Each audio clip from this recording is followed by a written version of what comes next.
thank you so much for making your time to just come and just talk to me and just share your experience with town planning in general. So as I had explained to you before that I'm doing all this just so that I help the graduates who are still looking for work in the town planning industry, and also just the students that are still looking into just completing their studies and pursuing a career in town planning. So if you can just tell us about yourself. I did my undergrad studies at the University of Johannesburg. I did my national diploma and my BTech there. After doing that, I think I took about one gap year, and then I went and I did my master's degree at the University of Pretoria in 2014, and I graduated in 2016 because it was a coursework type of master's degree. So I was doing that while I was working. I actually started working around 2013. That's when I had my internship with the Department of Rural Development, and I've since climbed up the ranks, and I now have my own town planning company. That is amazing. Congrats on that. Thank you. That is amazing. So tell me, Akani, when you started doing town planning, did you have the knowledge of what town planning was about? Not really, hey. Funny enough, a lot of people that actually study town planning, it's not usually their first choice. It's something that you stumble upon, you know. Yeah. So that was also the same thing for me. I actually wanted to study architecture. Is it? But my maths marks were not so great, you know. They were just there, but they were not in the 70s and 80s. So when I was looking through UJ's courses, I thought, this looks interesting. This town planning thing looks a bit similar to architecture, and it looks broader, you know. So that was very appealing for me. And I went in and I loved it. I actually loved it. I loved the lecturers. I loved what we could do in class. And because in high school I did engineering, graphics, and design, which used to be called back then technical drawing. I did that, and I did civil engineering. Was it civil technology? It was called civil technology, which was formerly known as woodwork. And I did physics and maths. So all of those subjects were aligned to what town planning was sort of about, except for geography. I didn't do geography in high school, but we got to do it in varsity, so it wasn't a train smash. But I feel like everything that I did in high school led me up to that point, and it made it so easy for me. Yeah. I mean, a lot of people I know struggled a lot with technical drawing in first year. And I didn't have that problem, and most girls or women, because the schools that they went to didn't offer that type of educational background, also struggled a bit. But yeah, it was great. Oh wow, that's amazing. So just tell me, did you have a mentor while you were still studying, or you just went through your studies without having someone to look up to or to guide you in the process? Yeah, I don't think I had a mentor, but I think it was a blessing in disguise that at the University of Johannesburg, if you're doing the national diploma course, part of the qualification requires you to do practical training during your second year of studying. So that allowed or exposed me to the work environment, and I got to work at the City of Johannesburg. That was in 2010 when I was doing my second year, and that was an interesting year because a lot was happening in the country, as you can remember. I mean, we were hosting the World Cup. So, and the City of Johannesburg was just in the center of all of that. So you can imagine how exciting it was for 20-year-old me at that time, working for what they had the slogan, a World African City or something like that. Yeah. So I got to get exposed to a lot of people there, and I was working at the GIS department, which meant that a lot of people came to us for mapping information. So a lot of town planners that are in the private sector and also planners within the city would come to us as well for information. So through that, I got to interact with people, and I got to know about town planning a bit better. So that was my sort of mentorship that I got. But I never really had someone that held my hand, you know. or someone that I could actually look up to and say, I'd like to be like them. There are a few people that I looked up to back then. They were people that had their own companies, but they were mostly male. Okay. Not a lot of females, unfortunately, but the nice thing about them is that they're willing to share information, and they're always honest about how things are on the other side. So from that, I was able to gauge what I want to do or where I want to see my career eventually span out to. Okay. Do you think that town planning is still male dominated? And would you advise that maybe more women town planners start pursuing planning as a career? I feel like it's very diverse. Hey, I know as many male town planners as I know women. So I think we are sort of getting to the level where it's mixed, and I don't feel like it's dominated by white people as well. There's a great mix of us, people of color as well, that are also part of it. So I think right there we're on the ball. That's amazing. Okay, and then how did you finance your studies? Okay. So when I went and I did my first year, that was paid for by my parents. Okay. Second year, remember, that was when I was doing my in-service training. So during that time, when I got my in-service training at City of Johannesburg, I was lucky enough to also get a job at Nedbank as a data capturer, which was a weekend job, and I don't remember how much it was paying, but it was good. It was good supplementary income. So that's when I had 2 jobs. And while I was doing my second year, I applied for a bursary with CETA, Construction Education and Training Authority, I think they were called. Okay. I'm not sure if I think they still exist. So they were willing to pay for my 3rd year studies. And after I did my 3rd year studies, I also did my BTech. So they covered that as well. Wow. So I was lucky in that essence. Like after 2nd year, I just told my parents, look, relax. Wow. I've got a bursary now, and I had that job at Nedbank, which carried me through up until I got my internship at Rural Development in 2013. So so that really carried me through my studies, and it made things so easy. I mean, I never lacked anything. Wow. Your studies are fully paid for, and you've got a job to take care of things. I mean, as a woman, you need to do your hair, and I've never been one to rely on people. I love to do things for myself, and that gave me a foot to stand on. So I'm very, very, very fortunate in that regard, and I appreciate that opportunity that I got, and I made the most of it. I must say, when it came to my master's studies, I paid for it myself because I was already working. At the time, I think I was a town planner at Taba, to a local municipality, and then I moved over to a company called FT Consultants.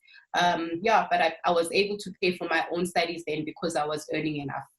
Okay, that is amazing. So as a professional that has worked in both the private and the public sector, what would you advise a town planner or a graduate looking for work? Where should they start doing town planning, or working as a town planner? Look, I believe in always having a goal and 5, 10, 15-year long-term goals for yourself. So it's very important to know where you want to see yourself. And I know we don't always have that luxury because we don't live in a country that's amidst with opportunities. You end up having to create your own opportunities if you can't find anything. When I was doing my undergraduate studies, I remember Mr. Mbinza. It was a very great lecturer of ours. He was the youngest lecturer, but he was very intellectual and still is. He once taught us that poverty is a choice. And I remember being so puzzled in class when he said that. How can he say poverty is a choice? I mean, how do you choose to be poor, But I think over the years, I've come to understand what that means. And I think it's important for you to have an understanding of both sides of the coin for you to know where you want to be. A lot of people still like look at me with their eyes open when I tell them I left a cushy job at the city of Tshwane as a town planner to come and do my own thing. Yeah. I remember even when I left the city of Tshwane, a lot of my principals there were saying, look, you are so brave. We wish we had the bravery that you have, because we also want to go and start our own companies and we want to go to the private sector, but we're scared, you know. There's this sort of a cloud of uncertainty over how things are in the private sector. They think people in the private sector are struggling, and that's not the case, you know. So I'd advise people to actually start with what they feel is right. If you want to get paid a lot of money for not doing much, I'm sorry to say that, but it's not a lot of work working for government, to be honest with you. But it depends on the type of character that you are. If you want to be a person that influences planning and has an active role in planning, then the private sector is for you. If you just want to be on the administrative side and literally look at a checklist and advise and look at policies, then the public sector is for you, you know. You also do have influence from the public sector depending on what type of post you hold there. But it's not everyone that gets to that level, especially if you find yourself in a metropolitan municipality, which is one of the advantages I've had as well. I've had the opportunity to work for local government. I've had an opportunity to work for provincial government, and I've had the opportunity to work for a metropolitan municipality. So I'm able to scale it out and see how things are. I mean, when I was at the local municipality, a very small scale municipality in Mpumalanga, I got a lot of exposure because you are literally the admin person, you are the town planner, you are the manager, you do everything on your own. You'll get 1 or 2 people per section. In building control, you'll get 1 or 2 people. In GIS, you'll probably have 1 specialist, you know. So there you get to juggle a lot, and you get a lot of exposure. Which I think is a great place to start out. In the provincial department, you are more on the support side. So when I was at a provincial government, I got to sit on like the Spluma boards when we were working on the Spluma stuff with rural development. We got to just see how things are going to work out. So for policy, it's great. For SDFs, you support the municipalities, precinct plans, things like that. You're not actually, you know, as active as you would be in the local government. Provincial is more an oversight role than an active role, from what I found. And you just manage funds, you know. You help municipalities that do not have enough funds for SDFs, that do not have funds for housing sector plans, you know, that type of stuff. And then at the metro municipality, sure, that is a whole different ball game. I mean, I went from traveling the entire Mpumalanga province. Imagine how big Mpumalanga is. And I felt that was great exposure actually when I was also the provincial government. I went from that to sitting on my desk the whole day, from 8 until 4, 7:30 until 4, every single day. And that really got to me. That's when I decided, I can't do this. This is not what I signed up for when I signed up as a town planner. I want to be out there. I want to be on site. I want to see dust. I want to communicate with developers, you know. I want to make an active change and be an active town planner. I don't just want to sit here and work on plans and reply to emails. It's just not the type of person that I am. And I've got a very supportive husband, so he was always pushing me because he always saw potential in me to actually do this. And he said, look, I'm giving you this much time and you need to go and move on over. So before I took the leap of faith into private sector, my husband's cousin, which is my brother-in-law, is a business coach for a very reputable growth company called Grow Business Coaching. It's based in Sandton and Rivonia. So I'd recommend that type of course for a lot of people who want to start businesses, because it gives you an outlook and an understanding on how and what it entails to run a business. So I went for that course between last year, April, and I completed it around March this year. Yes. So that was very enlightening, and it helped me sort of curb what I want to see with my business. So that helped with my transition. And in January, at the end of January this year, 2020, I was able to take the leap of faith and say, now I've decided I'm going into the private sector. I had already been doing work. I don't advise people to just get out of the office and go into the private sector without testing the waters. Don't do that. I did not say that. Be sure of where your strengths lie and see if there is potential. And I had a lot of potential. I mean, from between 2017, 2018, 2019, I sort of did the footwork, the groundwork. I was showing a lot of interest. I was associating myself with people that are already out there.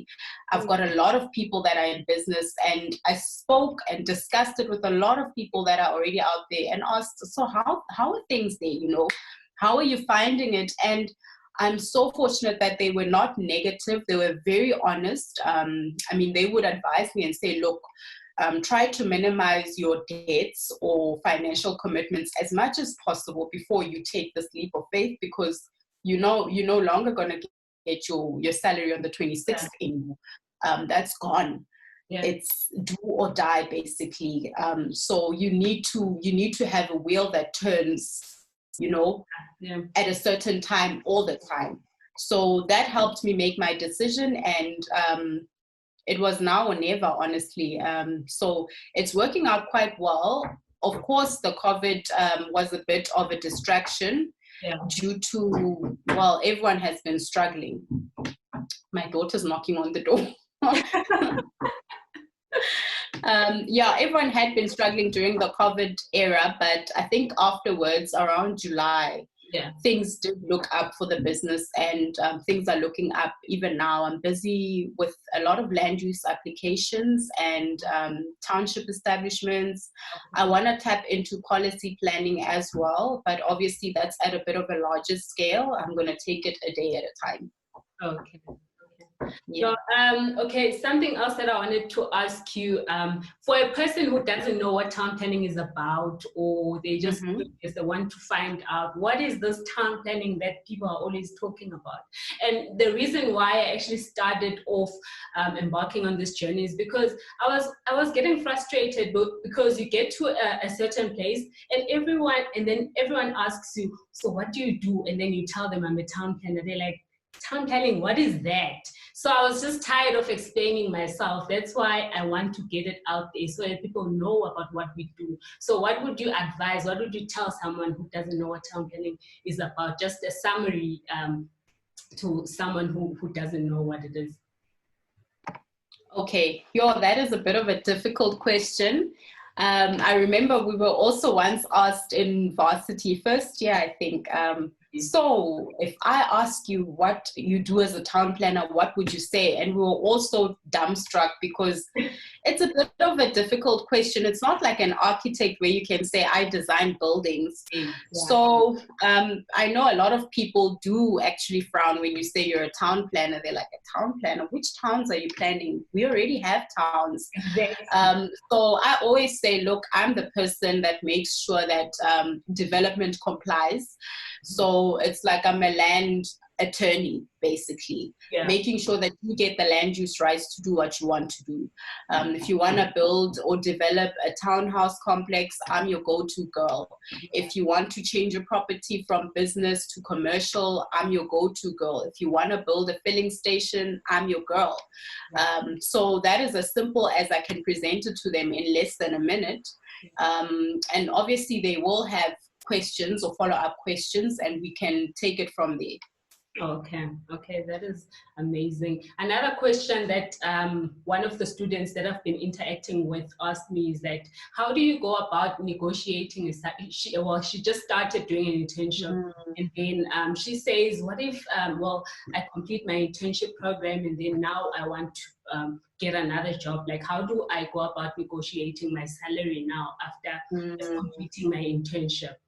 What would you advise on that? Yeah, that is a bit of a difficult one as well, especially with the gap that comes in payment between, if you look at how government pays and you look at how private sector pays, it's a huge gap, you know.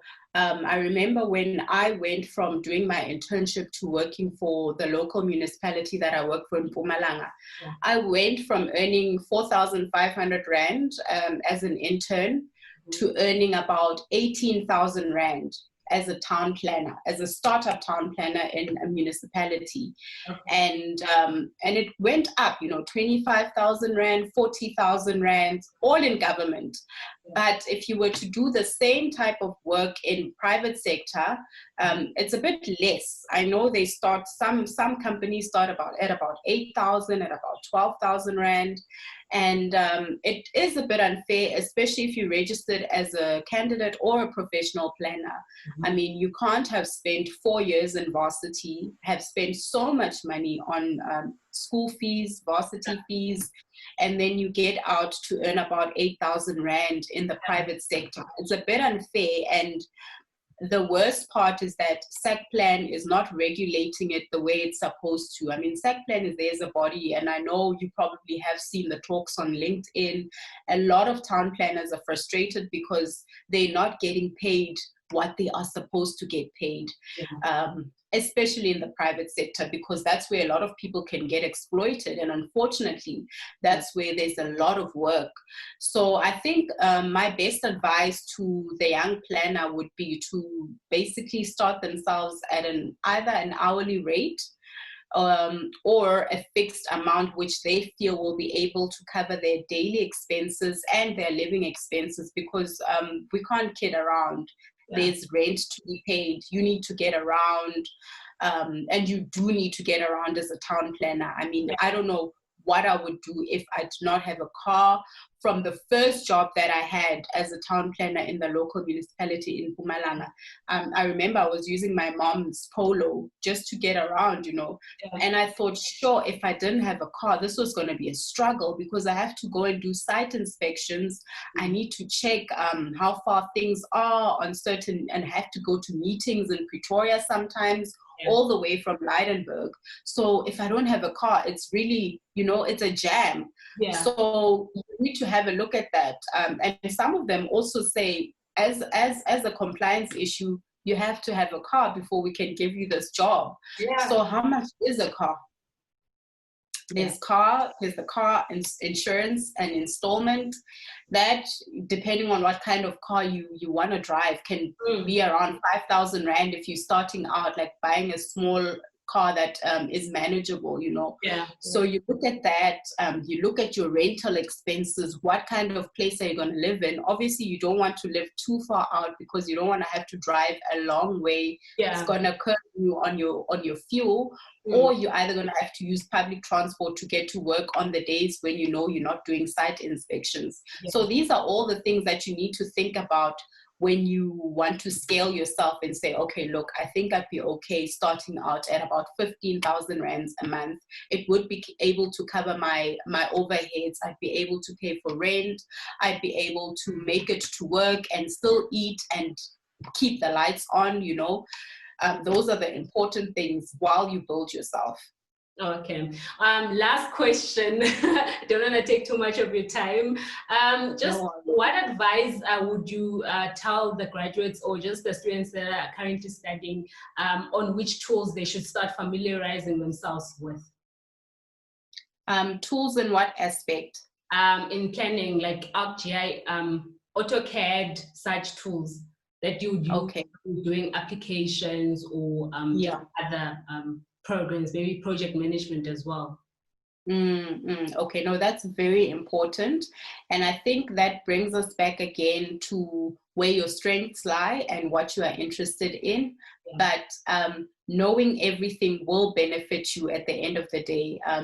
Being a jack of all trades in town planning is a big bonus for you. I mean, if you can do ArcGIS and you've got yourself a little rezoning that you are working on for a client, then you can do your own maps, which will save you costs. So it's very important for you to try and expose yourself to as many of these applications as possible. And they are always changing. You know, I mean, this is technology that we're talking about. People that are in IT are constantly upgrading their skills and getting to know the latest tech because they don't want to be left behind. So too should it be in town planning. You should know what's happening in ArcGIS. You should try and perfect your art in AutoCAD. There are people that specialize in these, that are gurus in them, and they make a lot of money from just giving that one service. I know I usually outsource my mapping to a guy that's really good with GIS, and he always does that for me, and he can easily invoice 4,000 or 5,000 rands for a few maps, you know. So that is something that he does in less than a few hours, and it's good extra income, you know. And if students can actually equip themselves with those kind of tools, they can offer their services to existing companies, small up and coming companies like myself, and make a big buck on the side, you know. They're in varsity, they could use the extra amount. No, thank you so much, Akani. I know, and I can just imagine the information that those students will listen to out of this interview. They're really going to learn a lot. And thank you so much for just the willingness to share your experience with the young upcomers. I really appreciate it. Thank you so much. Thank you, Sri. Thank you for having me. You're most welcome. Enjoy the rest of your day. Yes, you too. Bye. Okay.